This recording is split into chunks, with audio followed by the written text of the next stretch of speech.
Bonjour et bienvenue sur la chaîne Tes droits. Comme nous recevons de nombreuses questions concernant les exceptions liées à l'examen civique, nous avons consacré cette vidéo aux situations dans lesquelles l'examen civique ne s'applique pas dans le cadre des demandes de titre de séjour. À partir du 1er janvier 2026, l'examen civique est obligatoire pour les premières demandes de carte de séjour pluriannuelle et de carte de séjour de 10 ans. Cet examen vise à évaluer les connaissances relatives à l'histoire, à la culture, aux valeurs et au fonctionnement de la société française.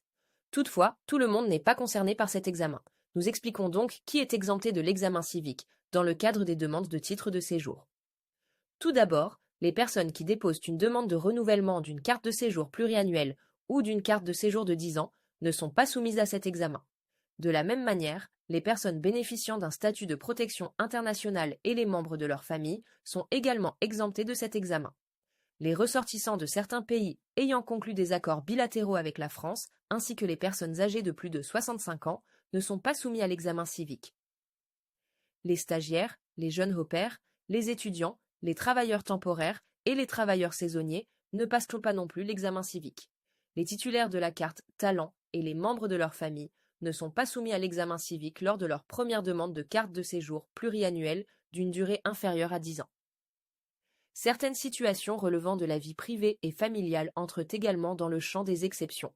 Personne née en France, demande pour raison médicale, personne bénéficiant d'une mesure de protection, victime de la traite des êtres humains ou de la prostitution, parents et enfants de citoyens français, ainsi que les jeunes étrangers âgés de 16 à 18 ans ayant droit à un titre de séjour en vertu de l'article L. 426-1 du CESEDA.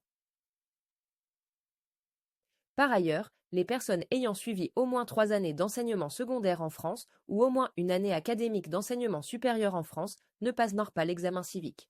En cas de handicap ou de problème de santé rendant difficile ou impossible le passage de l'examen civique, des aménagements peuvent être accordés ou une exemption totale peut être prévue sur présentation d'un certificat médical officiel. Comme vous pouvez le constater, l'examen civique ne s'applique pas à toutes les situations. Il est donc essentiel, avant de commencer une démarche, de vérifier si vous êtes concerné par cet examen.